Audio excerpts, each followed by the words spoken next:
ಚಿತ್ತಾರ ಜನಾಧಿಕಾರ ಜನಾಧಿಕಾರ ಸಾವಿರ ಕೈಗಳ ಚಿತ್ತಾರ ನೆಲದ ಬೇರುಗಳ ವಿಸ್ತಾರ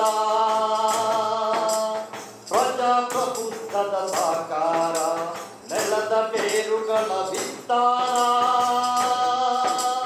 ಪ್ರಜಾಪ್ರಭುತ್ವದ ಸಾಕಾರ ಚರಿತ್ರೆ ವಂಚಿತ ಜನ ಸಮುದಾಯ ಸತ್ವದ ಅಧಿಕಾರ ಚರಿತ್ರೆ ವಂಚಿತ ಜನ ಸಮುದಾಯ ಸತ್ವದ ಅಧಿಕಾರ ಜನಾಧಿಕಾರ ಜನಾಧಿಕಾರ ಸಾವಿರ ಕೈಗಳ ಚಿತ್ತಾರ ಜನಾಧಿಕಾರ ಜನಾಧಿಕಾರ ಸಾವಿರ ಕೈಗಳ ಚಿತ್ತಾರ ಸೂರ್ಯನ ಕಿರಣ ಬೆಳಗದ ಮೂಳೆಯ ಕತ್ತಲ ಮೊತ್ತವ ಮಿನಿ ಮಿನಿ ಗುಡ್ಡಿಯ ದೀಪ ದೀಪ ಬೆಳಗುವುದು ಸೂರ್ಯನ ಕಿರಣ ಬೆಳಗದ ಮೂಳೆಯ ಕತ್ತಲ ಮೊತ್ತವ ಮಿನಿ ಮಿನಿ ಗುಡ್ಡಿಯ ದೀಪ ಬೆಳಗುವುದು ಸೂರ್ಯಕಾಂತಿಯ ಮುಖದರೆಚ್ಚರದ ಹೂವಿಗೆ ಕಿರಿಯುವುದು ಸೂರ್ಯಕಾಂತಿಯ ಮುಖದರೆಚ್ಚರದ ಗುಂಡೆಯ ಹೂವಿಗೆ ಕಿರಿಯುವುದು ಆಲದ ಬೇರಿನ ಆಲವಿದೆಯೋ ಗರಿಕೆಯ ಬೇರು ಚಿಗುರುವುದು ಆಲದ ಬೇರಿನ ಆಲವಿದೆಯೋ ಗರಿಕೆಯ ಬೇರು ಚಿಗುರುವುದು ಗರಿಕೆಯ ಬೇರು ಚಿಗುರುವುದು ಜನಾಧಿಕಾರ ಜನಾಧಿಕಾರ ಸಾವಿರ ಕೈಗಳ ಚಿತ್ತಾರ ನೆಲದ ಬೇರುಗಳ ವಿಸ್ತಾರ ಪ್ರಜಾಪ್ರಭುತ್ವದ ಸಾಕಾರ ನೆಲದ ಬೇರುಗಳ ವಿಸ್ತಾರ ಪ್ರಜಾಪ್ರಭುತ್ವದ ಸಾಕಾರ ಚರಿತ್ರೆ ವಂಚಿತ ಜನ ಸಮುದಾಯದ ಸತ್ವದ ಅಧಿಕಾರ ಚರಿತ್ರೆ ವಂಚಿತ ಜನ ಸಮುದಾಯದ ಸತ್ವದ ಅಧಿಕಾರ ಜನಾಧಿಕಾರ ಜನಾಧಿಕಾರ ಸಾವಿರ ಕೈಗಳ ಚಿತ್ತಾರ ಅವನೆಯ ಬಲಕು ಮಿಗುಳುಂಟನ್ನ ಇರುವೆ ಸಾಲಿನ ಕಾಲಿನ ಬಲವು ಆನೆಯ ಬಲಕು ಮಿಗುಳುಂಟನ್ನ ಇರುವೆಯ ಸಾಲಿನ ಕಾಲಿನ ಬಲವು ಸಾವಿರ ಮೈಲಿಯ ಪಯಣಕ್ಕೂ ಕೂಡ ಒಂದೇ ಹೆಜ್ಜೆಯು ಆರಂಭ ಸಾವಿರ ಮೈಲಿಯ ಪಯಣಕ್ಕೂ ಕೂಡ ಒಂದೇ ಹೆಜ್ಜೆಯು ಆರಂಭ ಸಣ್ಣವರೋನು ದೊಡ್ಡವರೇನೆ ಆಲದ ಬೀಜದಿ ಮರವುಂಟು ಸಣ್ಣವರೋನು ದೊಡ್ಡವರೇನೆ ಆಲದ ಬೀಜದಿ ಮರವುಂಟು ಇಂದಿನ ಎಳೆಗಳು ನಾಲಿಗೆ ಎದ್ದು ಮಿನುಕು ಹೂಗಳೇ ಕತ್ತಲ ದಾರಿಗೆ ಬೆಳಕು ಕತ್ತಲ ದಾರಿಗೆ ಬೆಳಕು ಜನಾಧಿಕಾರ ಜನಾಧಿಕಾರ ಸಾವಿರ ಕೈಗಳ ಚಿತ್ತಾರ ಜನಾಧಿಕಾರ ಜನಾಧಿಕಾರ ಸಾವಿರ ಕೈಗಳ ಚಿತ್ತಾರ ನೆಲದ ಬೇರುಗಳ ವಿಸ್ತಾರ ಪ್ರಜಾಪ್ರಭುತ್ವದ ಸಾಕಾರ ನೆಲದ ಬೇರುಗಳ ವಿಸ್ತಾರ ಪ್ರಜಾಪ್ರಭುತ್ವದ ಸಾಕಾರ ಚರಿತ್ರೆ ವಂಚಿತ ಜನ ಸಮುದಾಯದ ಸತ್ವದ ಅಧಿಕಾರ ಚರಿತ್ರೆ ವಂಚಿತ ಜನ ಸಮುದಾಯದ ಸತ್ವದ ಅಧಿಕಾರ ಜನಾಧಿಕಾರ ಜನಾಧಿಕಾರ ಸಾವಿರ ಕೈಗಳ ಚಿತ್ತಾರ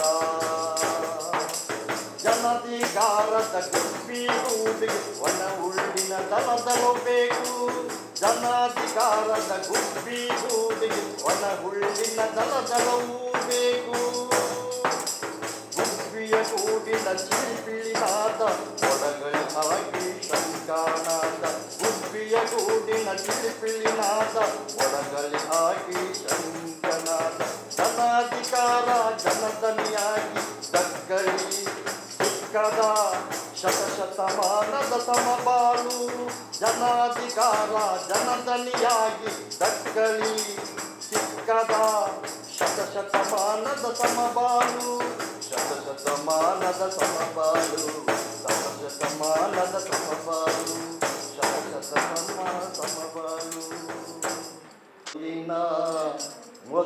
ಮೊದಲಂಗ ನಮ್ಮ ಬದುಕು ಆಗ್ಯಾದೋ ಬಾಬಾ ಸಾಹೇಬ. ನೀ ಹೋದ ಮರುದಿನ ಮೊದಲಂಗೆ ನಮ್ಮ ಬದುಕು ಆಗ್ಯಾದೋ ಬಾಬಾ ಸಾಹೇಬ. ನಿನ್ನಂಗ ದುಡಿದವರು ಕಳಕಳಿಯ ಪಡುವವರು, ನಿನ್ನಂಗ ದುಡಿದವರು ಕಳಕಳಿಯ ಪಡುವವರು ಇನ್ನು ತನ ಬರಲಿಲ್ಲ ಒಬ್ಬ, ಇನ್ನು ತನ ಬರಲಿಲ್ಲ ಒಬ್ಬ. ನೀ ಹೋದ ಮರುದಿನ ಮೊದಲಂಗ ನಮ್ಮ ಬದುಕು ಆಗ್ಯಾದೋ ಬಾಬಾ ಸಾಹೇಬ. ಪ್ರತಿನಿತ್ಯ ಎದ್ದಾಗ ನಮ್ಮ ಸುದ್ದಿ ಸಂಭ್ರಮವು ಹೇಗೋದು ತಪ್ಪಿಲ್ಲ ನಮಗ. ಪ್ರತಿನಿತ್ಯ ಎದ್ದಾಗ ನಮ್ಮ ಸುದ್ದಿ ಸಂಭ್ರಮವು ಹೇಗೋದು ತಪ್ಪಿಲ್ಲ ನಮಗ. ಹೋದಲೆಲ್ಲ ಮೆಳವರ ಆಟಗಳು, ಹೋದಲೆಲ್ಲ ಮೆಳವರ ಆಟಗಳು ಹುಯ್ಯಚ್ಚಿ ಬಿಡುತ್ತಾರೆ ಒಳಗ, ಹುಯ್ಯಚ್ಚಿ ಬಿಡುತ್ತಾರೆ ಒಳಗ. ಎಲ್ಲಿ ಕೇಳಿದರಲ್ಲಿ ಬೂಟುಗಾಳಿನ ಸದ್ದು, ತರತರದ ನೋವುಗಳು ನಮಗ. ಎಲ್ಲಿ ಕೇಳಿದರಲ್ಲಿ ಬೂಟುಗಾಳಿನ ಸದ್ದು, ತರತರದ ನೋವುಗಳು ನಮಗ. ತಮ್ಮಂಗೆ ಹಿರದಿದ್ರೆ ತಲೆ ಕಡಿದು ಹಾಕುವರು, ತಮ್ಮಂಗೆ ಹಿರದಿದ್ರೆ ತಲೆ ಕಡಿದು ಹಾಕುವವರು ಎದುರಿಗೆ ಸೋತಂತೆ ನಮಗ, ಎದುರಿಗೆ ಸೋತಂತೆ ನಮಗ. ನೀ ಹೋದ ಮರುದಿನ ಮೊದಲಂಗೆ ನಮ್ಮ ಬದುಕು ಆಗ್ಯಾದೋ ಬಾಬಾ ಸಾಹೇಬ. ಮರುದಿನ ಮೊದಲಂಗೆ ನಮ್ಮ ಬದುಕು ಆಗ್ಯಾದೋ ಬಾಬಾ ಸಾಹೇಬ. ನಿನ್ನಂಗ ದುಡಿದವರು ಕಳಕಳಿಯ ಪಡುವವರು, ನಿನ್ನಂಗ ದುಡಿದವರು ಕಳಕಳಿಯ ಪಡುವವರು ಇನ್ನು ತನ ಬರಲಿಲ್ಲ ಒಬ್ಬ, ಇನ್ನು ತನ ಬರಲಿಲ್ಲ ಒಬ್ಬ. ನೀ ಹೋದ ಮರುದಿನ ಮೊದಲಂಗ ನಮ್ಮ ಬದುಕು ಆಗ್ಯಾದೋ ಬಾಬಾ ಸಾಹೇಬ. ಹೋಗುಬರು ದಾರಿಯಲ್ಲಿ ಅಡ್ಡಗಳು ಸೇರಿ ಮುಳ್ಕಲ್ಲು ಆಶಾವಪುರ.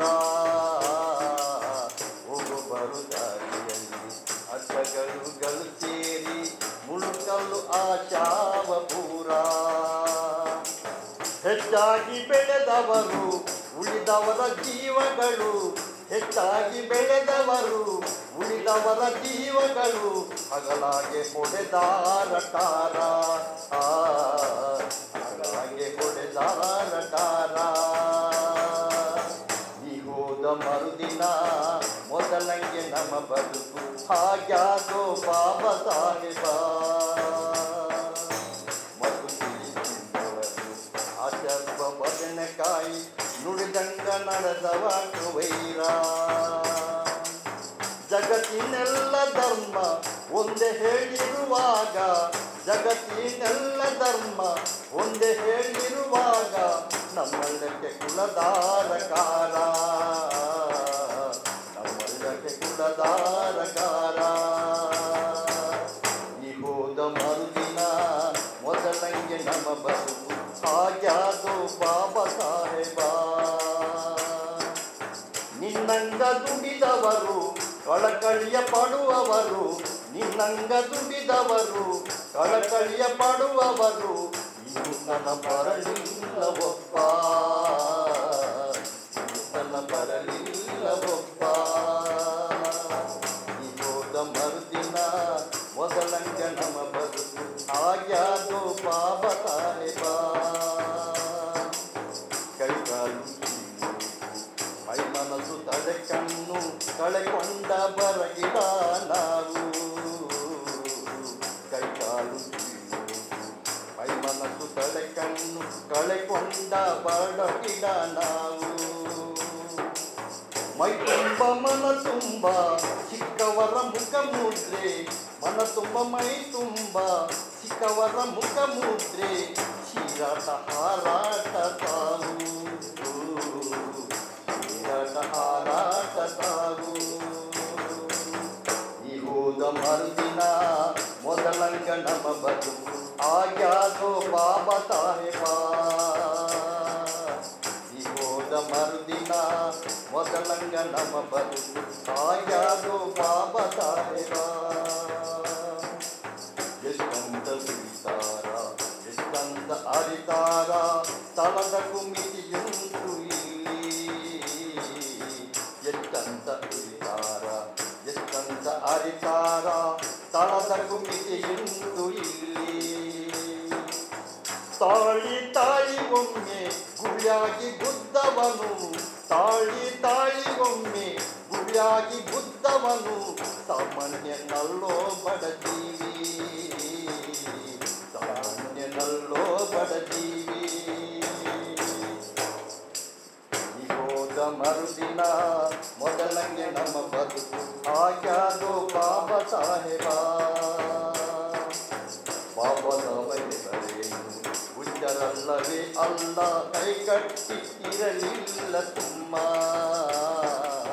ಬಾಬಾ ಸಾಹೇಬರೇನು ಹುಚ್ಚರಲ್ಲವೇ ಅಲ್ಲ, ಕೈಗಟ್ಟಿ ಇರಲಿಲ್ಲ ತುಂಬ. ಅಷ್ಟು ಒದ್ದಾಡಿದಕ್ಕೆ ಹಿಂಗೈತೆ ನಮ್ಮ ಬದುಕು, ಅಷ್ಟು ಒದ್ದಾಡಿದಕ್ಕೆ ಹಿಂಗೈತೆ ನಮ್ಮ ಬದುಕು. ತಿಳಿಯಿದೆ ಈಗಾದ್ರೂ ತಮ್ಮ, ತಿಳಿಯಿದೆ ಈಗಾದ್ರೂ ತಮ್ಮ, ತಿಳಿಯಿದೆ ಈಗಾದ್ರೂ ತಮ್ಮ. ಜೈ ಭೀಮ್. ಹಾಗೆ ವಿಚಾರ ಮಂಡಳಿಯನ್ನು ನಮ್ಮ ಸಂಘಟನೆಯ ಜಿಲ್ಲೆಯ ಹಿರಿಯ ಮುಖಂಡರು ಹಾಗೂ ರಾಜ್ಯ ಸಂಘಟನಾ ಸಂಚಾಲಕರಾದ ಎಂ ದೇವದಾಸ್ ಅವರು ವಿಚಾರ ಮಂಡನೆಯನ್ನು ಮಾಡಲಿದ್ದಾರೆ. ಹಾಗೂ ಮುಖ್ಯ ಅತಿಥಿಗಳಾಗಿ ಶ್ರೀಮತಿ ಸರೋಜಿನಿ ಬಂಟ್ವಾಳ, ಜಿಲ್ಲಾ ಮಹಿಳಾ ಸಂಚಾಲಕಿ, ಹಾಗೆ ತಾಲೂಕು ಸಂಘಟನಾ ಸಂಚಾಲಕರಾದ ರುಕಯ್ಯ ಕರಂಬ ಅವರು. ಎಲ್ಲ ಅತಿಥಿಗಣ್ಯರು ದಯಮಾಡಿ ವೇದಿಕೆಗೆ ಹಾಜರಾಗಬೇಕಾಗಿ ಕೇಳಿಕೊಳ್ಳುತ್ತಿದ್ದಾರೆ.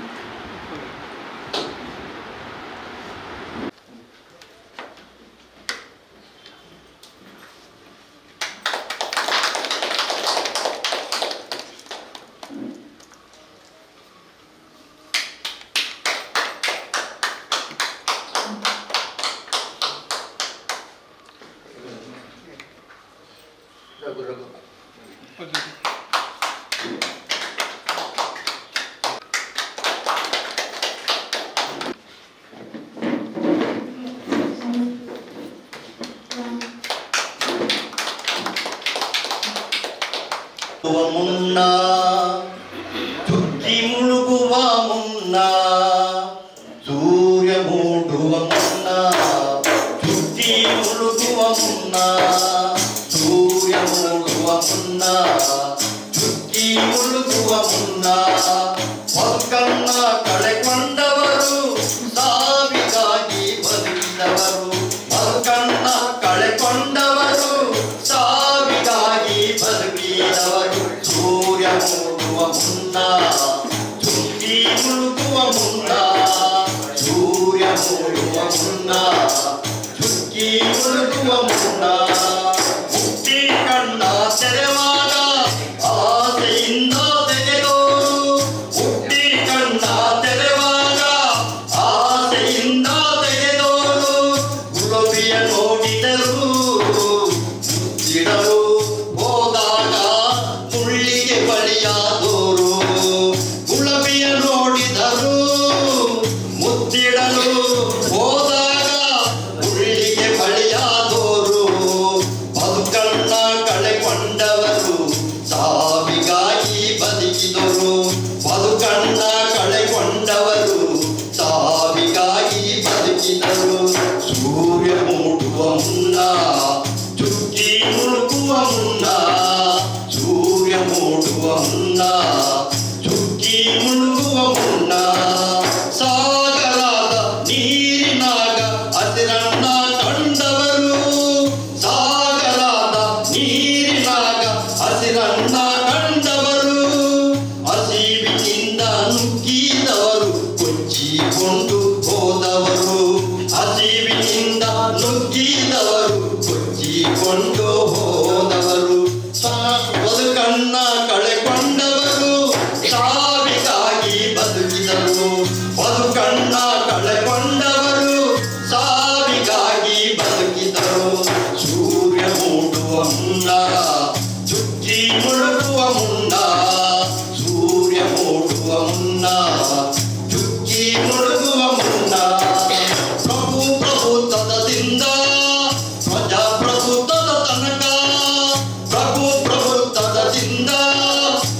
ಪ್ರಜಾಪ್ರಭುತ್ವದ ತನಕ ಕಣ್ಣಲ್ಲೇ ಜೀವ ಹಿಡಿದು ಆಸೆಯಿಂದ ಬದುಕಿದು, ಕಣ್ಣಲ್ಲೇ ಜೀವ ಹಿಡಿದು ಆಸೆಯಿಂದ ಬದುಕಿದವರು ಕುರ್ಚಿಯ ಕಾಲಿಗೆ ಸಿಕ್ಕಿ ಬದುಕಣ್ಣ ಕಳೆಕೊಂಡವರು, ಕುರ್ಚಿಯ ಕಾಲಿಗೆ ಸಿಕ್ಕಿ ಬದುಕಣ್ಣ ಕಳೆಕೊಂಡವರು, ಬದುಕಣ್ಣ ಕಳೆಕೊಂಡವರು ಸಾವಿಗಾಗಿ ಬದುಕಿದರು, ಬದುಕಣ್ಣ ಕಳೆಕೊಂಡವರು ಸಾವಿಗಾಗಿ ಬದುಕಿದರು. ಸೂರ್ಯ ಮೂಡುವ ಮುನ್ನ ಚುಕ್ಕಿ ಮುಳುಗುವ ಮುನ್ನ, ಸೂರ್ಯ ಮೂಡುವ ಮುನ್ನ ಚುಕ್ಕಿ ಮುಳುಗುವ ಮುನ್ನ, ಚುಕ್ಕಿ ಮುಳುಗುವ ಮುನ್ನ, ಚುಕ್ಕಿ ಮುಳುಗುವ ಮುನ್ನ. ದಲಿತ ಸಂಘರ್ಷ ಸಮಿತಿ ಪ್ರೊಫೆಸರ್ ಬಿ ಕೃಷ್ಣಪ್ಪ ಸ್ಥಾಪಿತ ಈ ಸಂಘಟನೆಯಿಂದ ನಾವು ಜನವರಿ 26 ಸಂವಿಧಾನ ದಿನ ಜಾರಿ ಅಂಗವಾಗಿ ಭಾರತದ ಸಂವಿಧಾನ ಪ್ರಸ್ತುತ ಸವಾಲುಗಳು ಹಾಗೂ ನಮ್ಮ ಜವಾಬ್ದಾರಿ ವಿಚಾರವಾಗಿದೆ. ಯಾಕಂದರೆ ಇವತ್ತು ನಮ್ಮ ಮುಂದೆ ಭಾಳವಾದಂಥ ಒಂದು ಜವಾಬ್ದಾರಿ ಇದೆ, ತುಂಬ ಜವಾಬ್ದಾರಿ ಇದೆ. ಯಾಕಂದರೆ ಆಗ ಹೇಳಿದರು ನಮ್ಮ ಉಮೇಶ್ ಚಂದ್ರು, ಪ್ರೊಫೆಸರ್ ಉಮೇಶ್ ಚಂದ್ರು, ಈ ಸಂವಿಧಾನ ಕರಡು ಸಮಿತಿಯ ಆ ಒಂದು ಅಧ್ಯಕ್ಷರಾಗಬೇಕಾದ್ರೆ ಬಾಬಾ ಸಾಹೇಬ್ ಅಂಬೇಡ್ಕರ್ ಅವರು ಪಟ್ಟಂಥ ಆ ಒಂದು ಪರಿಶ್ರಮ ಹೋರಾಟ ಭಾಳ ಅದು ಗಂಭೀರವಾಗಿರುವಂಥದ್ದು. ಮತ್ತು ಅದು ಎಲ್ಲರೂ ಕೂಡ ನಾವು ಯೋಚನೆ ಮಾಡಬೇಕಾದ್ದು. ಯಾಕಂದರೆ ನನಗೆ ದೀರ್ಘ ಮಾತಾಡಲಿಕ್ಕೆ ಕಾಲಾವಕಾಶ ಇಲ್ಲ. ಈಗಾಗಲೇ 1:20 ಆಗಿದೆ, 1 ಗಂಟೆ 20 ನಿಮಿಷ ಆಗಿದೆ. ಅದರಿಂದ ಜಾಸ್ತಿ ಮಾತಾಡೋದಿಲ್ಲ. ನನ್ನ ವಿಚಾರ ಮಂಡನೆ ಅಲ್ಲ, ನಾನೊಂದು ಕೆಲವು ಪ್ರಮುಖ ವಿಚಾರಗಳನ್ನು ಹೇಳಲಿಕ್ಕೆ ಇಷ್ಟಪಡ್ತೇನೆ. ಯಾಕಂದರೆ ಬಾಬಾ ಸಾಹೇಬ್ ಅಂಬೇಡ್ಕರ್ ಬರೆದಂಥ ಒಂದು ಸಂವಿಧಾನ ಅದು ಧರ್ಮ ನಿರಾಪೇಕ್ಷಿತ ಜಾತ್ಯತೀತವಾದಂಥ ತತ್ವವನ್ನು ಹೊಂದಿರುವಂಥ ಅದರ ಮೂಲ ಪೀಠಿಗೆ ಅಲ್ವಾ, ಅದರ ಪ್ರಿಯಾಂಬಲ್. ಆದರೆ ಯಾಕಂದರೆ ಧರ್ಮ ನಿರಾಪೇಕ್ಷಿತ ಅಂದರೆ ಈ ದೇಶದಲ್ಲಿ ಹಲವಾರು ಧರ್ಮವಿದೆ, ಹಲವಾರು ವಿಭಿನ್ನ ಸಂಸ್ಕೃತಿಗಳಿದೆ, ಸಾವಿರಾರು ಉಪಜಾತಿಗಳಿದೆ. ಮತ್ತು ಇದನ್ನು ಒಳಗೊಂಡಂಥ ಈ ದೇಶದಲ್ಲಿ ಎಲ್ಲರಿಗೂ ಪೂರಕವಾದಂಥ ಸಂವಿಧಾನವನ್ನು ಬಾಬಾ ಸಾಹೇಬ್ ಅಂಬೇಡ್ಕರ್ ಅವರು ಅವರ ಅಂತಿಮ ಕರಡನ್ನು 1949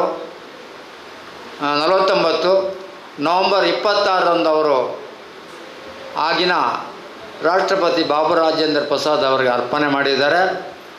ಆ ಸಂದರ್ಭದಲ್ಲಿ ಅವರು ಮಾತು ಹೇಳ್ತಾರೆ, ಏನಂದರೆ ಈ ಸಂವಿಧಾನದ ಮೂಲಕ ಎಲ್ಲರಿಗೂ ರಾಜಕೀಯವಾದಂಥ ಹಕ್ಕು ಸಿಕ್ಕಿದೆ. ಆದರೆ ಈ ಸಮಾಜದಲ್ಲಿ ಜಾತೀಯತೆ, ಅಸ್ಪೃಶ್ಯತೆ, ಆರ್ಥಿಕವಾದಂಥ ಶೋಷಣೆಗೊಳಗಾದಂಥ ಜನರಿಗೆ ಸಾಮಾಜಿಕ ಮತ್ತು ಆರ್ಥಿಕ ನ್ಯಾಯ ಸಿಗದೇ ಹೋದರೆ ಈ ಸಂವಿಧಾನ ಅರ್ಥಪೂರ್ಣ ಆಗಲ್ಲ. ಅದನ್ನು ಯಾವಾಗ ಹೇಳಿದ್ದಾರೆ? ಆಗಲೂ ಹೇಳಿದರೆ ಮತ್ತೆ ಜನವರಿ 26, 1950ರಲ್ಲಿ ಸಂವಿಧಾನ ಸಮರ್ಪಣೆ ಮಾಡಿ ಅಂತ ಹೇಳಿದ್ದಾರೆ. ಆದರೆ ಸ್ವಾತಂತ್ರ್ಯ ಸಿಕ್ಕಿ 1942 ಸಿಕ್ಕಿತು. ಈ ಸಂವಿಧಾನ ಅರ್ಪಣೆಯಾಗಿ 75 ವರ್ಷಗಳಾಯಿತು. ಇದೇನು ಅಮೃತ ಮಹೋತ್ಸವ ಆಯಿತು, ಸಂವಿಧಾನ ಜಾರಿಯಾದದ್ದು. ಈ ಸಂದರ್ಭದಲ್ಲಿ ನಾವು ಸಂವಿಧಾನದ ಆಶಯಗಳು ಎಷ್ಟರ ಮಟ್ಟಿಗೆ ಜಾರಿಯಾಗಿದೆ ಎಂಬುದರ ಬಗ್ಗೆ ಯೋಚನೆ ಮಾಡಬೇಕು. ಯಾಕಂದರೆ ಇವತ್ತು ಸಂವಿಧಾನವನ್ನೇ ಅದು ಬೇಡ ಅನ್ನುವಂಥ ಸ್ಥಿತಿ ಬಂದಿದೆ. ಈ ಸಂವಿಧಾನ ಸರಿ ಇಲ್ಲ. ಬಾಬಾ ಸಾಹೇಬ್ ಬರೆದಂಥ ಅಂಬೇಡ್ಕರ್ ಸಂವಿಧಾನ ಅದು ಬದಲಾಯಿಸಬೇಕು ಅಂತ ಆ ಥರದ ಹುನ್ನಾರಗಳು ನಡೀತಿದೆ. ಅದು ಕೂಡ ಈ ಸಂಘ ಪರಿವಾರದ ಹಿನ್ನೆಲೆ ಇರುವಂಥ ಈ BJP ಸರ್ಕಾರ ಇದೆಯಲ್ಲ, 2009ರಲ್ಲಿ ಬಂದ ಪ್ರಾರಂಭದಲ್ಲಿ ಅಪಸ್ವರ ಬಂದಿದೆ. ಯಾರೊಬ್ಬ ಇದ್ದಾನಲ್ಲ, 3 ತಿಂಗಳು 3 ವರ್ಷ ಅಜ್ಞಾತವಾಸದಲ್ಲಿದ್ದಂಥ ಅನಂತಕುಮಾರ್ ಹೆಗಡೆ ಏನು ಹೇಳಿದರೆ, ನಾವು ಬಂದಿರೋದೇ ಸಂವಿಧಾನವನ್ನು ಬದಲಾಯಿಸಿಕೆ ಅಂತ. ನಾವು ಬಂದಿರೋದೇ ಸಂವಿಧಾನವನ್ನು ಬದಲಾಯಿಸಿಕೆ. ಏನಾಗಿದೆ ಸಂವಿಧಾನ? ಹಾಗಾದರೆ ಸಂವಿಧಾನ ಬೇಡ ಅಂತ ಯೋಚನೆ ಮಾಡೋಣ. ಅದು ಬದಲಿ ಏನು?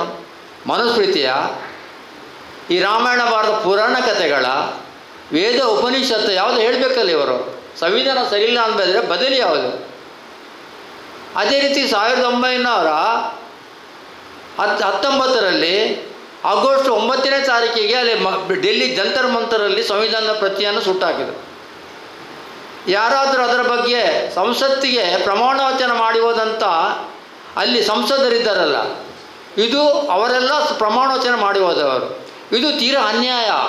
ಯಾರು ಸಂವಿಧಾನವನ್ನು ಸುಟ್ಟಿದಾರ ಅವರ ಮೇಲೆ ಕಠಿಣ ಕ್ರಮ ಆಗಬೇಕಂತ ಯಾರು ಮಾತಾಡಿದಾರಾ? ಇಲ್ಲ. ಯಾಕಂದರೆ ಅವರ ಅಗತ್ಯ ಇಲ್ಲ, ಅವರಿಗೆ ಬೇಕಾದ ಅಧಿಕಾರ. ಇವತ್ತು ಈ ಸಂವಿಧಾನ ಬೇಕಾಗಿರೋದು ಈ ದೇಶದಲ್ಲಿರುವಂಥ ಶೋಷಿತ ಸಮುದಾಯ ದಲಿತರಿಗೆ, ಹಾಗೆಯೇ ಹಿಂದುಳಿದವರಿಗೆ, ಹಾಗೆಯೇ ಧಾರ್ಮಿಕ ಅಲ್ಪಸಂಖ್ಯಾತರಿಗೆ. ಏನೋ ಸೌಲಭ್ಯದ ವಿಚಾರ ಬಂದಾಗ ಏನು ಹೇಳ್ತಾರೆ? ಅದು ಎಲ್ಲ ಮುಸಲ್ಮಾನರಿಗೆ ಅಂತ. ಮೀಸಲಾತಿ ವಿಚಾರ ಬಂದಾಗ ಅದನ್ನು ವಿರೋಧ ಮಾಡ್ತಾರೆ, ದಲಿತರನ್ನು ವಿರೋಧ ಮಾಡ್ತಾರೆ ಈ ದೇಶದಲ್ಲಿ ಅಲ್ವಾ? ಈ ದೇಶದಲ್ಲಿ ಇವತ್ತು ಧರ್ಮದ ಹೆಸರಲ್ಲಿ ಇವತ್ತು ತಲೆ ತಿನ್ನುವಂಥ ಆ ಕೆಲಸ ಮಾಡ್ತಾ ಇದೆ. ಮೊನ್ನೆ 22ನೇ ತಾರೀಕಿಗೆ ರಾಮ ಮಂದಿರ ಉದ್ಘಾಟನೆ ಆಯಿತು ಅಯೋಧ್ಯೆಯಲ್ಲಿ ಅಲ್ವಾ? ರಾಮ ಮಂದಿರ ಉದ್ಘಾಟನೆ ಆಯಿತು. 1992ರಲ್ಲಿ ಅದನ್ನು ಕೆಡವು ಹಾಕಿದ್ರು. ಬಾಬರಿ ಮಸೀದಿಯನ್ನು ಕೆಡವು ಹಾಕಿ ಆಮೇಲೆ ಸುಪ್ರೀಂ ಕೋರ್ಟಲ್ಲಿತ್ತು. ಸುಪ್ರೀಂ ಕೋರ್ಟಲ್ಲಿ ಏನು ಮಾಡಿದರು?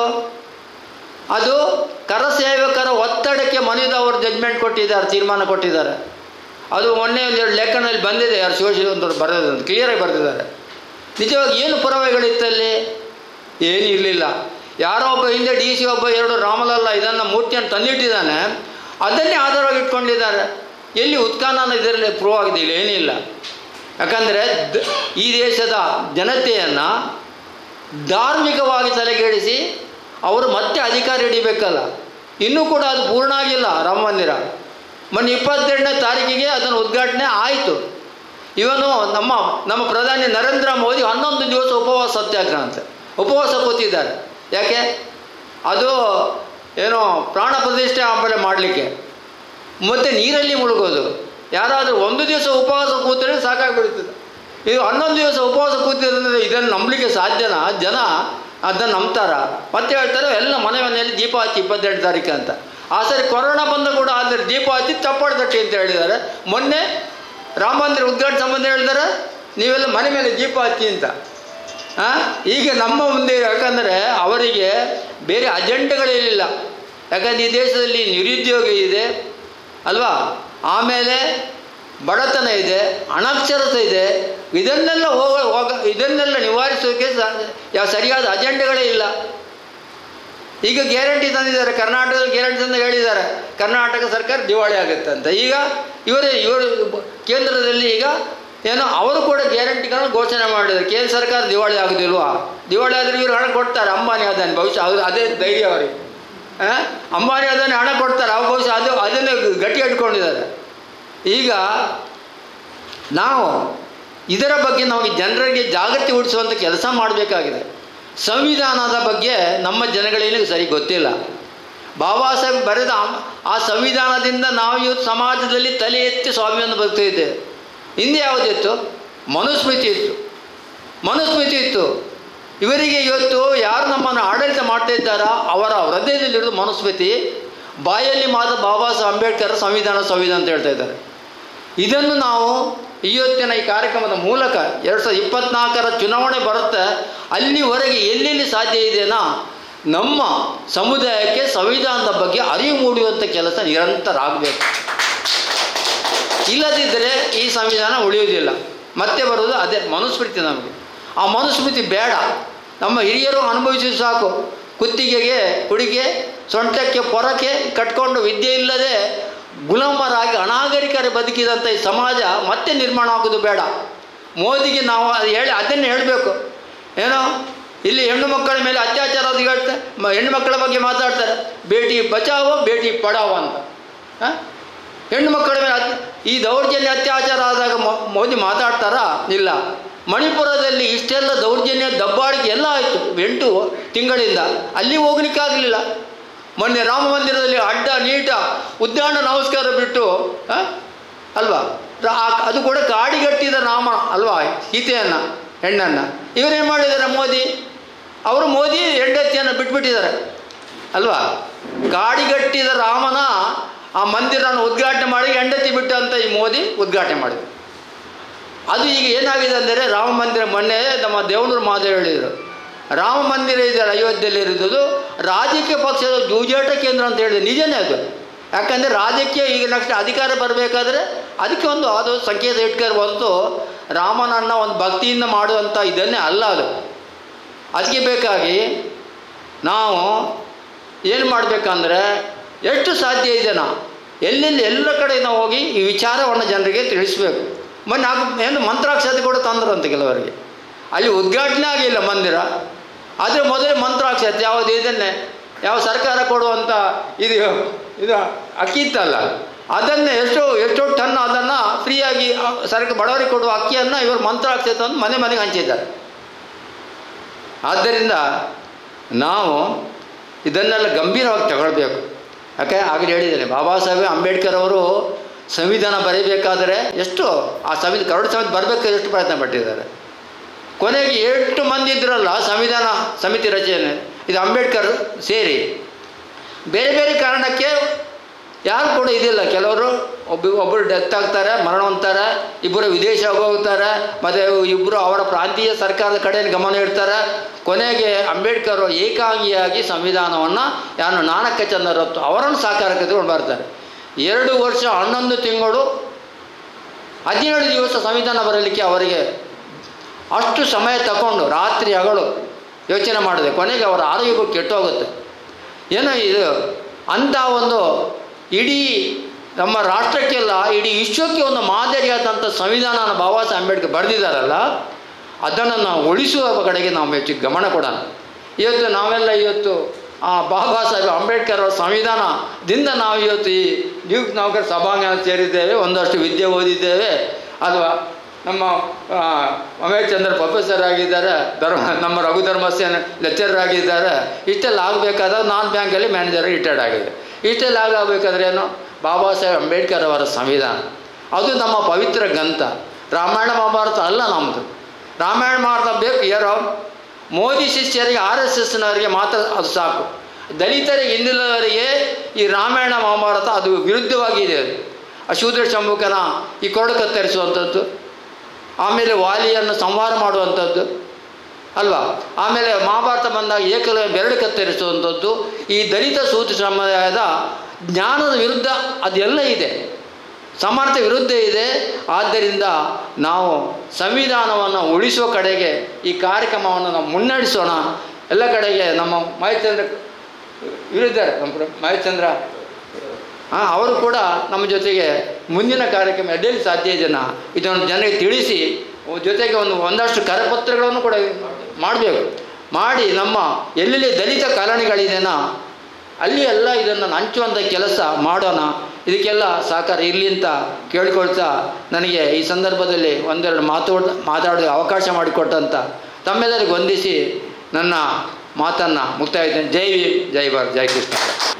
ಆತ್ಮೀಯ, ಈ ಒಂದು ಕಾರ್ಯಕ್ರಮದಲ್ಲಿ ಅಧ್ಯಕ್ಷತೆಯನ್ನು ವಹಿಸಿದಂತಹ ಶ್ರೀ ರಘು ಕೆಯಕ್ಕರ್ ಅವರು ಈಗ ಈ ಸಭೆಯನ್ನು ಉದ್ದೇಶಿಸಿ ಮಾತಾಡಬೇಕಾಗಿ ಕೇಳಿಕೊಳ್ತಿದ್ದೇನೆ. ಸಂವಿಧಾನ ಜಾರಿ, ಪ್ರಸ್ತುತ ಈ ಸಂವಿಧಾನಕ್ಕಿರುವ ಸವಾಲು ಮತ್ತು ನಮ್ಮ ಹೊಣೆಗಾರಿಕೆಯ ಬಗ್ಗೆ ಈ ಒಂದು ವಿಚಾರ ಮಂಥನವನ್ನು ಉದ್ಘಾಟಿಸಿದ ಮಂಗಳೂರು ವಿಶ್ವವಿದ್ಯಾನಿಲಯದ ಪ್ರೊಫೆಸರ್ ಆದ ಉಮೇಶ್ ಚಂದ್ರರವರೇ ಹಾಗೂ ದಲಿತ ಸಂಘರ್ಷ ಸಮಿತಿಯ ರಾಜ್ಯ ಸಂಘಟನಾ ಚಾಲಕರಾದ ದೇವದಾಸ್ರವರೇ, ವೇದಿಕೆಯಲ್ಲಿರುವ ಜಿಲ್ಲಾ ಮಹಿಳಾ ಸಂಚಾಲಕಿಯಾದ ಸರೋಜಿನಿ ಅವರೇ, ಹಾಗೆಯೇ ಸಮುದಾಯ ಸಂಘಟನೆಯ ವಾಸುದೇವ್ ವಚ್ಚೀಲ್, ಹಾಗೆಯೇ ತಾಲೂಕು ಸಂಘಟನಾ ಚಾಲಕರ ರುಕ್ಕೈರವರೇ, ಈಗಾಗಲೇ ಉದ್ಘಾಟನೆ ಜೊತೆಗೆ ವಿಚಾರ ಮಂಡನೆಯನ್ನು ಮಾಡಿದ ಇಬ್ಬರು ಸವಿವರವಾಗಿ ಸಂವಿಧಾನ ಮತ್ತೆ ಅದರ ಮೇಲಿನ ಸವಾಲು ಹಾಗೆ ನಮ್ಮ ಮೇಲಿರುವ ಹೊಣೆಗಾರಿಕೆ ಈ ಮೂರರ ಬಗ್ಗೆ ಸವಿಸ್ತರವಾಗಿ ಮಾತಾಡಿದರು. ನಾನು ಕೇವಲ 1-2 ನಿಮಿಷದಲ್ಲಿ ನನ್ನ ಮಾತನ್ನು ಮುಗಿಸ್ತೇನೆ. ಯಾಕಂದರೆ ಈಗಾಗಲೇ ಸಮಯ ಕಾಲಾವಕಾಶ ಮೀರಿದೆ. ಬಂಧುಗಳೇ, ಈ ದೇಶಕ್ಕೆ ಸಂವಿಧಾನವನ್ನು ಅರ್ಪಣೆ ಮಾಡುವಾಗ ದೇಶದ ಹಾಗೂ ಹೊರದೇಶದ ಮಾಧ್ಯಮ ಮಿತ್ರರು ಡಾಕ್ಟರ್ BR ಅಂಬೇಡ್ಕರ್ ಅವರಲ್ಲಿ ಸಂವಿಧಾನದ ಬಗೆಗಿನ ಅಭಿಪ್ರಾಯವನ್ನು ಕೇಳ್ತಾರೆ.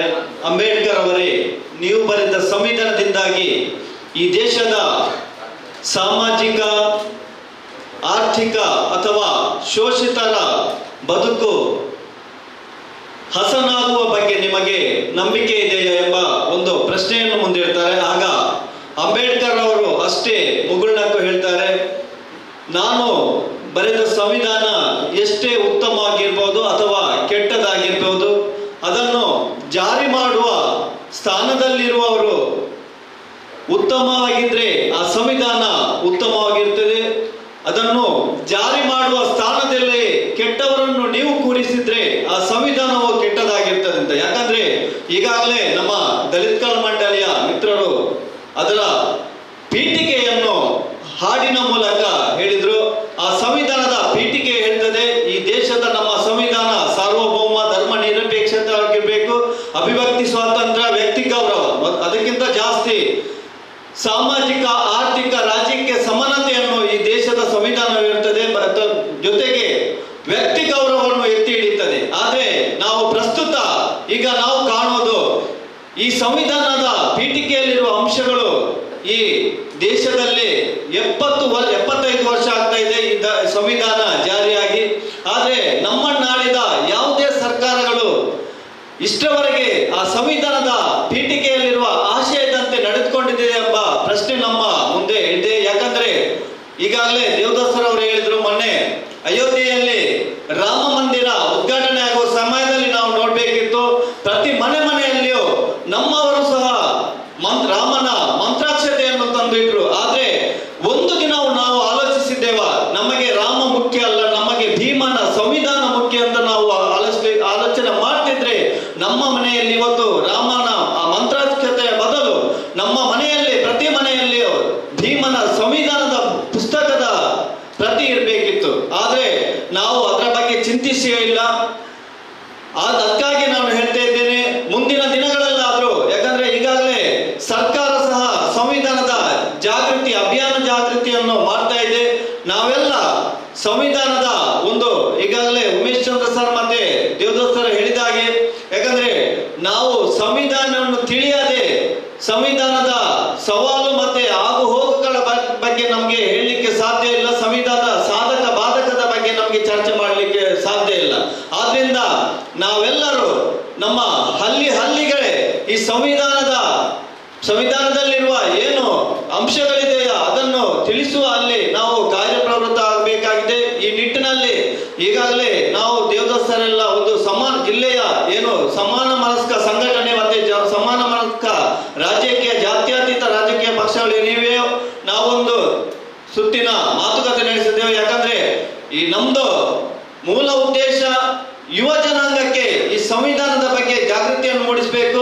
ಪ್ರತಿ ವಿಶ್ವವಿದ್ಯಾನಿಲಯ ಇರ್ಬೋದು ಅಥವಾ ಶಾಲಾ ಕಾಲೇಜುಗಳ ನಮ್ಮ ವಿದ್ಯಾರ್ಥಿಗಳೇನಿದ್ದಾರೆ ಅದರಲ್ಲಿ ದಲಿತರು ಅಥವಾ ಹಿಂದುಳಿದ ಅಲ್ಪಸಂಖ್ಯಾತರಂತ ಇಲ್ಲ, ಸಂವಿಧಾನ ಇರೋದು ಎಲ್ಲ ಸಮುದಾಯದವರು ಸಮಪಾಲನ್ನು ಒಂದು ಸಮ ಅವಕಾಶವನ್ನು ನಮಗೆ ಕೊಟ್ಟಿದೆ. ಆದ್ರಿಂದ ನಾವು ಹಳ್ಳಿಗೆ ಹೋಗಿ ಈ ಸಂವಿಧಾನದ ಬಗ್ಗೆ ಜಾಗೃತಿಯನ್ನು ಮೂಡಿಸುವ ಒಂದು ಅಭಿಯಾನವನ್ನು ಕೈಗೊಳ್ಳಬೇಕಾಗ್ತದೆ. ಆ ನಿಟ್ಟಿನಲ್ಲಿ ಮುಂಬರುವ ದಿನಗಳಲ್ಲಿ ನಮ್ಮ ಈಗಾಗಲೇ ಇವರು ಉಮೇಶ್ ಚಂದ್ರ ಹೇಳಿದಾಗೆ ನಮ್ಮ ರಘುಧರ್ಮ ಸೇನೆ ಇದ್ದಾರೆ, ಮತ್ತೆ ಕಾಲೇಜಿನ ಹಲವು ನಮ್ಮ ಉಪನ್ಯಾಸಕ ಮಿತ್ರರಿದ್ದಾರೆ, ಬೇರೆ ಬೇರೆ ಸಂಪನ್ಮೂಲ ವ್ಯಕ್ತಿಗಳನ್ನು ಎಲ್ಲ ಸೇರಿಸಿಕೊಂಡು ನಾವು ಮುಂದಿನ ದಿನಗಳಲ್ಲಿ ಈ ಸಂವಿಧಾನವನ್ನು ಹಳ್ಳಿಗೆ, ಪ್ರತಿ ವಿದ್ಯಾರ್ಥಿ ಸಮುದಾಯಕ್ಕೆ, ಮಹಿಳಾ ಸಮುದಾಯಕ್ಕೆ ಮುಟ್ಟಿಸುವ ಕೆಲಸವನ್ನು ಮಾಡಬೇಕಾಗಿದ್ರೆ, ಯಾಕಂದ್ರೆ ಈ ನಮ್ಮ ಯುವ ಜನಾಂಗ ಒಂದು ಧರ್ಮದ ಅಥವಾ ಒಂದು ರಾಜಕೀಯ ಸಂಘಟನೆಯ ಹಿಂದೆ ಅಥವಾ ಕೋಮುವಾದಿ ಸಂಘಟನೆಗಳ ಹಿಂದೆ ಅವರಿಗೆ ತಿಳಿಯದಾಗಿನೇ ಹೋಗ್ತಾ ಇದ್ದಾರೆ. ಅವರನ್ನು ಅದರಿಂದ ಹೊರತರಬೇಕಾದ್ರೆ ನಮ್ಗೆ ಸಂವಿಧಾನವನ್ನೇ ಇಟ್ಕೊಂಡು ಹೋಗ್ಬೇಕಾಗುತ್ತದೆ. ಸಂವಿಧಾನದ ಸಂವಿಧಾನದ ವಿಚಾರ ಮಾಹಿತಿಯನ್ನು ತಿಳಿಸುವ ಮುಖಾಂತರ ಅವರನ್ನು ಆ ಒಂದು ಸಂಘ ಪರಿವಾರ ಅಥವಾ ಕೋಮುವಾದಿ ಸಂಘಟನೆಯ ವೃತ್ತಿಕೋಪದಿಂದ ನಾವು ಹೊರತರಬೇಕಾಗುತ್ತದೆ. ಈ ನಿಟ್ಟಿನಲ್ಲಿ ನಾವೆಲ್ಲರೂ ಚಿಂತಿಸಬೇಕಾಗಿದೆ. ಆ ಸಲುವಾಗಿ ನಾವೆಲ್ಲ ಮುಂದಿನ ದಿನಗಳಲ್ಲಿ ಕಾರ್ಯಕ್ರಮವನ್ನು ಹಾಕೋಣ. ಇವತ್ತಿನ ಈ ಕಾರ್ಯಕ್ರಮದಲ್ಲಿ ಉದ್ಘಾಟನಾ ಮಾತಾಡಿದ ಜೊತೆಗೆ ವಿಚಾರ ಮಂಡನೆ ನಡೆಸುವವರ ಅಭಿಪ್ರಾಯದಂತೆ ಮುಂದಿನ ದಿನಗಳಲ್ಲಿ ನಾವೆಲ್ಲ ಒಟ್ಟಾಗಿ ಈ ಸಂವಿಧಾನದ ಬಗ್ಗೆ ಜಾಗೃತಿಯನ್ನು ರೂಪಿಸಿಕೊಳ್ಳೋಣ ಎಂದು ಹೇಳುತ್ತಾ ಇವತ್ತಿನ ಕಾರ್ಯಕ್ರಮಕ್ಕೆ ಬಂದವರಿಗೆ ಮತ್ತೊಮ್ಮೆ ನಾನು ಅಧ್ಯಕ್ಷೀಯ ನೆಲೆಯಲ್ಲಿ ಅಭಿನಂದನೆ ಸಲ್ಲಿಸ್ತಾ ನನ್ನ ಮಾತನ್ನು ಮುಗಿಸ್ತೇನೆ. ಜೈ ಭೀಮ್, ಜೈ ಕರ್ನಾಟಕ. ವಂದನೆಗಳು. ಸಮಯ ಮಿತಿ ಮೀರಿದ್ದರಿಂದಾಗಿ ವೇದಿಕೆಯಲ್ಲಿ ಇದ್ದಂತಹ ಅತಿಥಿ ಗಣ್ಯ ಎಲ್ಲರಿಗೂ ಮಾತನಾಡಲಿಕ್ಕೆ ಸಾಧ್ಯವಾಗಿರಲಿಲ್ಲ. ತಮ್ಮಲ್ಲಿ ಕ್ಷಮೆಯನ್ನು ಕೇಳುತ್ತಿದ್ದೇನೆ. ಆದ್ಮೇಲೆ ಕರ್ನಾಟಕ ದಲಿತ ಸಂಘರ್ಷ ಸಮಿತಿ ರಿಜಿಸ್ಟರ್ಡ್ ಪ್ರೊಫೆಸರ್ ಕೃಷ್ಣಪ್ಪ ಸ್ಥಾಪಿತ ದಕ್ಷಿಣ ಕನ್ನಡ ಜಿಲ್ಲಾ ಸಮಿತಿ ವತಿಯಿಂದ ಜನವರಿ 26 ಸಂವಿಧಾನ ಜಾರಿ ದಿನದ 75ನೇ ಈ ವರ್ಷದ ಅಂಗವಾಗಿ ಭಾರತ ಸಂವಿಧಾನ ಪ್ರಸ್ತುತ ಸವಾಲುಗಳು ಹಾಗೂ ನಮ್ಮ ಜವಾಬ್ದಾರಿ ಅನ್ನುವಂತಹ ವಿಚಾರ ಮಂಥನ ಕಾರ್ಯಕ್ರಮವನ್ನು ಜಿಲ್ಲಾ ಸಮಿತಿ ವತಿಯಿಂದ ಇಲ್ಲಿ ಆಯೋಜಿಸಲಾಗಿದೆ. ಈ ಕಾರ್ಯಕ್ರಮದಲ್ಲಿ ಅಧ್ಯಕ್ಷತೆಯನ್ನು ವಹಿಸಿದಂತಹ ಜಿಲ್ಲಾ ಸಂಚಾಲಕರಾದ ರಘು ಕೆ ಯಕ್ಕರ್ ಅವರಿಗೆ ಧನ್ಯವಾದವನ್ನು ಸಲ್ಲಿಸುತ್ತಿದ್ದೇನೆ. ಹಾಗೆ ಈ ಕಾರ್ಯಕ್ರಮದಲ್ಲಿ ಉದ್ಘಾಟನಾ ಭಾಷಣಗೈದಂತಹ ಮಂಗಳೂರು ವಿಶ್ವವಿದ್ಯಾನಿಲಯದ ಸಮೂಹ ಮಾಧ್ಯಮಗಳ ವಿಭಾಗದ ಉಪನ್ಯಾಸಕರಾದಂತಹ ಪ್ರೊಫೆಸರ್ MP ಉಮೇಶ್ ಚಂದ್ರರವರಿಗೆ ಧನ್ಯವಾದಗಳು ಸರ್. ಹಾಗೆ ಈ ಕಾರ್ಯಕ್ರಮದಲ್ಲಿ ವಿಚಾರ ಮಂಡನೆಯನ್ನು ಮಾಡಿದಂತಹ ರಾಜ್ಯ ಸಂಘಟನಾ ಸಂಚಾಲಕರು ಎಂ ದೇವದಾಸ್ ತಮಗೂ ಧನ್ಯವಾದಗಳು ಸರ್. ಹಾಗೆ ವೇದಿಕೆಯಲ್ಲಿ ಉಪಸ್ಥಿತಿಯಲ್ಲಿರುವ ಸಮುದಾಯ ಸಂಘಟನೆಯ ಮುಖಂಡರಾದಂತಹ ವಾಸುದೇವ ಚಿಲ್ರ ಅವರಿಗೂ ಧನ್ಯವಾದಗಳು. ಹಾಗೆ ಜಿಲ್ಲಾ ಮಹಿಳಾ ಸಂಚಾಲಕಿಯಾದಂತಹ ಸರೋಜಿನಿ ಬಂಟ್ವಾಳ ತಮಗೂ ಧನ್ಯವಾದಗಳು. ಹಾಗೆ ತಾಲೂಕು ಸಂಘಟನಾ ಸಂಚಾಲಕರಾದಂತಹ ರುಕಯ್ಯ ಕರಂಬರ್ ತಮಗೂ ಧನ್ಯವಾದಗಳು. ಹಾಗೆ ಇಲ್ಲಿ ಉಪಸ್ಥಿತಿಯಲ್ಲಿರುವಂತಹ ಎಲ್ಲರಿಗೂ ಒಂದೇ ಮಾತಿನಲ್ಲಿ ಧನ್ಯವಾದವನ್ನು ಸಲ್ಲಿಸುತ್ತಿದ್ದೇನೆ. ಹಾಗೆ ಈ ಕಾರ್ಯಕ್ರಮದಲ್ಲಿ ಇರುವಂತಹ ದೃಶ್ಯ ಅದು ಪತ್ರಿಕಾ ಮಾಧ್ಯಮದವರಿಗೂ ಧನ್ಯವಾದಗಳು. ಹಾಗೆ ಈ ಒಂದು ಸಲವಕಾಶವನ್ನು ಕೊಟ್ಟಂತಹ NGO ಸಂಘ ಇವರಿಗೂ ಕೂಡ ಧನ್ಯವಾದವನ್ನು ಸಲ್ಲಿಸುತ್ತಾ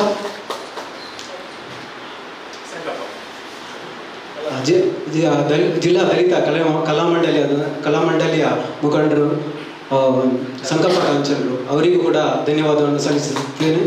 ಎಲ್ಲರಿಗೂ ಧನ್ಯವಾದವನ್ನು ಸಲ್ಲಿಸುತ್ತಾ ಈ ಕಾರ್ಯಕ್ರಮವನ್ನು ಮುಕ್ತಾಯಗೊಳಿಸುತ್ತೇನೆ. ಜೈ ಭೀಮ್.